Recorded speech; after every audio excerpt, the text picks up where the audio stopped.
Boa noite a todos os leitores e leitoras do Portal Desacato. Estamos começando aqui mais uma matéria para o JTT Indigenista. Hoje é sexta-feira, dia 29 de maio.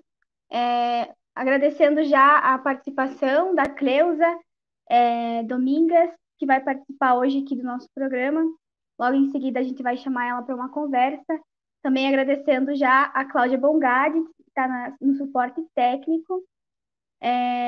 Hoje a gente vai falar então um pouquinho sobre os dados do Covid-19 entre os povos indígenas, né? O número de casos de Covid-19 mais do que dobrou em menos de 2 semanas. Os dados contabilizados até o dia 27 de maio eram de 1.350 casos confirmados, com 147 mortes, né? 147 óbitos e 71 povos atingidos. Esses são dados do site Quarentena Indígena, que é um site, então, recomendado, né, pela Articulação dos Povos Indígenas do Brasil, a APIB.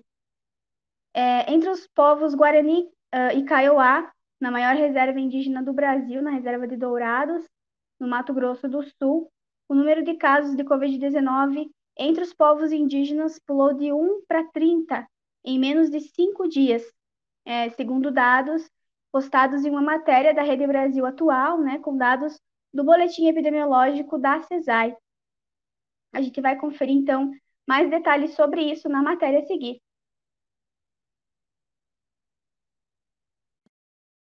Depois do primeiro caso da doença ter sido confirmado, no dia 13 de abril, outros 29 indígenas testaram positivo para a Covid-19 até o dia 18 de maio. O rápido avanço da doença sobre o território, que abriga mais de 50 mil indígenas das etnias Guarani e Kaiowá, acendeu um alerta entre as lideranças dos povos e entidades, que falam em um estado de emergência, diante da inoperância dos setores da saúde em relação aos casos de contágios na reserva. Os conselhos Guarani e Kaiowá publicaram uma carta emergencial, onde anunciaram que estão diante de mais um massacre com a chegada da Covid-19 em seus tecoás, e apelam por sua sobrevivência. Destacam que são 520 anos de massacres, doenças que a violenta experiência de colonização nos trouxe no Brasil. Poucos anciões que guardam o conhecimento tradicional ainda restam. A vida deles e da comunidade estão em risco, e juntos a perda da história de um povo. Todos os territórios Guarani e Kaiowá estão sob alerta, montando barreiras sanitárias, bloqueando todos os acessos aos territórios. Ainda, na carta mencionam que as condições de moradia nas aldeias não permitem o isolamento domiciliar, favorecendo a transmissão rápida e em larga escala. A cidade de Dourados, com poucos leitos disponíveis, não terá suporte para tantos indígenas infectados. Confira a carta completa no site apib.info.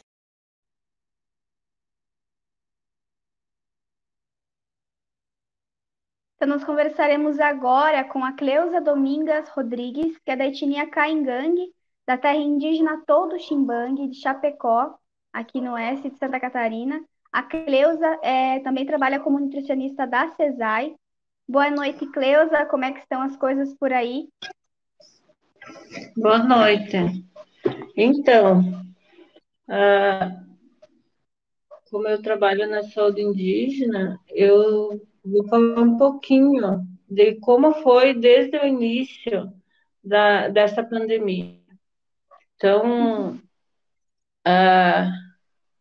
foi realizado um mutirão junto com a educação, equipe de saúde multidisciplinar, junto com as lideranças, né? Foi realizado esse mutirão de orientações de casa a casa, de como prevenir que a doença chegasse até a aldeia. Então, foi feita a entrega de panfletos com orientações, falado da prevenção, uso de máscara, como lavar a mão com água e sabão. A gente também fez entrega de máscaras, sabão líquido também, de casa a casa, nas 4 aldeias onde eu atuo. na aldeia Guarani, do Araçaí, todo o Pinhal, e aldeia Condá e todo o Ximbangue. A entrega de sabão e máscaras foi no todo Ximbangue, Guarani e aldeia Condá. Todo o Pinhal, somente as máscaras daí, e as orientações também, né? Desde o início a gente vem orientando, tentando envolver a comunidade, todo o Ximbangue, através de algumas professoras, conseguiu também envolver um grupo de jovens que fez orientação de casa a casa também agora na metade do mês que passou. Então, as orientações assim estão sendo dadas diariamente. Então, quanto à realidade da nossa comunidade em relação ao isolamento social, a gente percebe assim que é muito difícil, conforme a nossa realidade, né? Onde temos famílias grandes, com bastante pessoas numa família só. Muitas vezes mora mais que uma família na mesma casa. O convívio social da população num todo é bem difícil fazer com que ocorra o isolamento. E também a gente percebe com os casos que já existem, nas 3 aldeias que já estão existindo, a gente percebe também a dificuldade desse isolamento pelo fato de não ter uma moradia adequada, né? Onde muitas vezes a casa é composta de dois hábitos só, compondo cozinha e quarto, sem banheiro. Então, banheiro dentro de casa, muitas vezes tem que sair fora de casa para ir para o banheiro. Então, tem várias dificuldades com essa questão de ter as moradias precárias. A gente percebe também onde a gente está tendo bastante dificuldade, a aldeia Condá, por exemplo, a população é grande, como eu falei, as famílias são grandes, as moradias são tudo uma próxima da outra, e percebemos também que os casos vêm aumentando, né? Vem aumentando cada vez mais, e a preocupação cada vez mais maior também. Então, preocupamos bastante com as pessoas mais velhas, aquelas pessoas que têm doenças crônicas, onde ontem, no final da tarde, a gente teve a notícia que uma pessoa que está internada no hospital acabou indo para a UTI e hoje ela se encontra entubada. É uma senhora de idade, com doença crônica, então o quadro dela se agravou. Então, isso preocupa bastante, porque a gente já tem casos positivos em pessoas com o Covid já positivo, então preocupa bastante. Tanto a gente, que é da equipe da saúde, quanto as lideranças. As lideranças, assim, estão bem preocupadas, porque como a comunidade é grande, é difícil para eles conter o controle, né? Manter o controle das pessoas. A aldeia Condá hoje tomou a decisão que vai trancar as estradas, não vai deixar mais ninguém sair da aldeia e nem entrar. Então, está proibido a entrada de visitantes. Todo o Ximbangue também está tomando essa decisão. Tomou ontem à noite a decisão de de fazer busca de pessoas que estão vindo de outras aldeias para visitas. Então, as lideranças estão fazendo de tudo para estar impedindo que se prolifere essa doença. Então, todo Pinhal já, como a população é pequena, é mais fácil de controlar, mas mesmo assim hoje tem um caso positivo.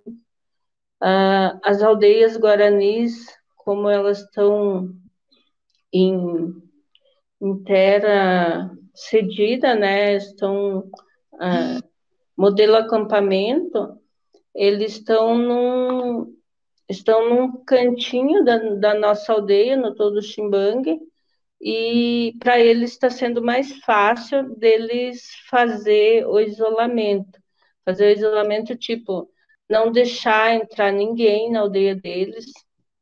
Foi colocado um portão e só entra lá o pessoal que realmente eles acham que pode entrar. Muitos estão usando assim o fitoterápico, as plantas medicinais em forma de prevenção mesmo. Prepara xarope, prepara tinturas, destilados, para oferecer para a comunidade. E a comunidade procura bastante. A aldeia Condá, eu percebo também que muitos estão usando também as plantas medicinais em forma de chá, de tintura, e eles estão usando assim uma forma de prevenção mesmo, não como cura, porque até mesmo não tem como curar, né? Isso é só a medicina mesmo aqui fora da aldeia que vai, né? E o nosso organismo, né? Que vai responder, né? Vai responder pro bem ou pro mal. Os meios de tratamento na nossa região ainda não tem esse tratamento assim individualizado, né?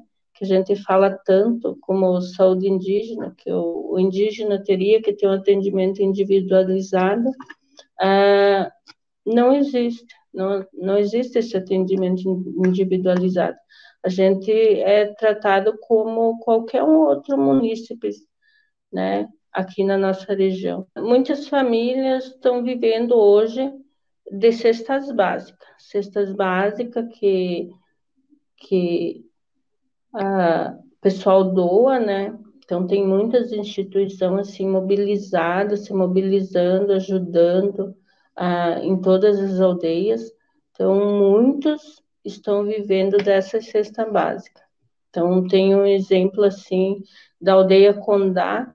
A aldeia Condá hoje, se não fosse essas doações, a aldeia Condá hoje estaria sofrendo, passando fome, talvez, porque a aldeia Condá quase que 100%, quase que 90% sobrevive de artesanato. E como eles não conseguem sair, né, para a venda do artesanato, eles têm que ficar em casa. Então, hoje, eles estão sobrevivendo de cestas básicas e de doações. Não tem como sair fazer a venda do artesanato. Desde de março, mês de abril, que era o mês que tinha Páscoa, seria o mês que eles sairiam vender. Eles não conseguiram sair da aldeia, tiveram que ficar na aldeia. Então, hoje eles estariam passando fome se não fossem as doações.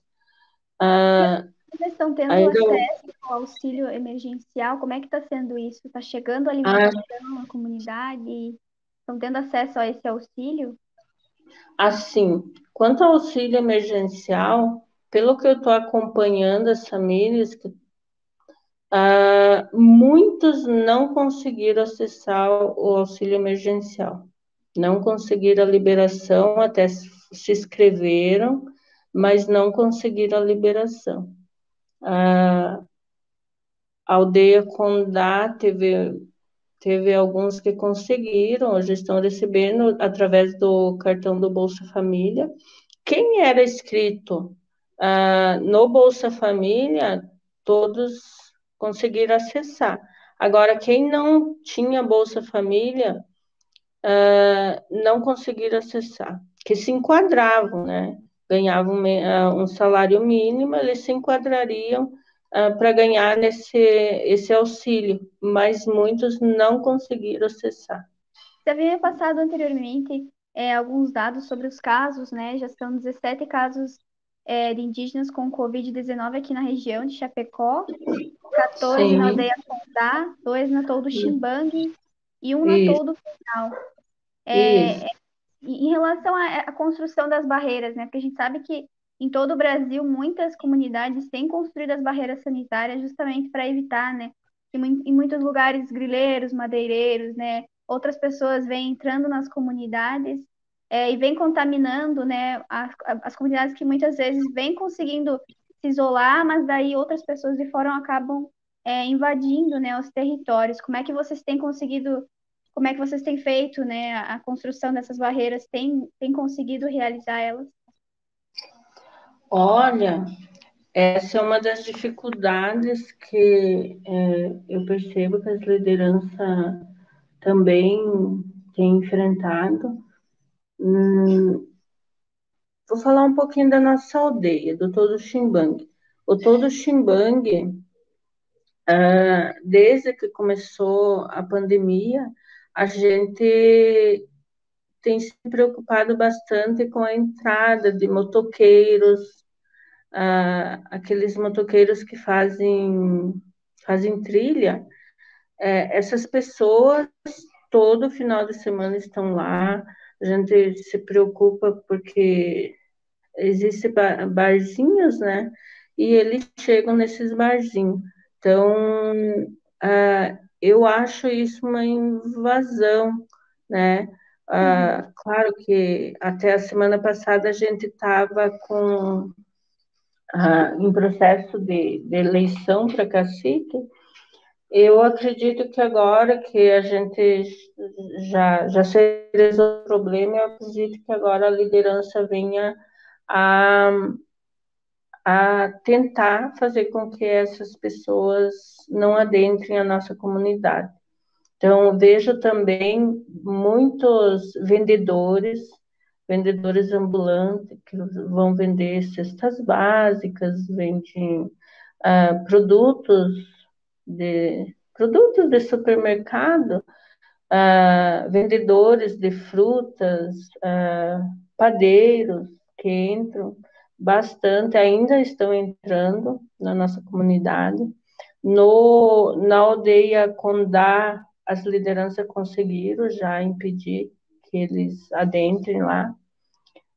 Mas, assim, é bem difícil. Nossa comunidade passa uma rodovia estadual, uma rodovia estadual lá dentro, então é bem difícil assim fazer barreiras para que não entrem, porque essa rodovia passa bem no meio da nossa comunidade. Cleusa, a gente te agradece a tua participação aqui no jornal, no JTT. A gente segue acompanhando essa situação, né? Então, novas informações a gente pode trazer semanalmente, pode seguir conversando, né? Então, a gente agradece muito a tua participação aqui hoje. Sim, uhum. Agradecida também pelo convite, A gente que certo? agradece. Então, É a gente nada. fica por aqui, novas informações a gente vai seguir acompanhando, né? A nível Sim. de região, né? Aqui por Chapecó, mas também a nível de Brasil, a gente segue acompanhando a situação da Uhum. pandemia, né? Dentro das comunidades. Pelo JTT Indigenista, né? Dentro das matérias, dentro do jornal do JTT Indigenista. Então, é Desacato 13 anos, Rede de Jornalismo Solidário.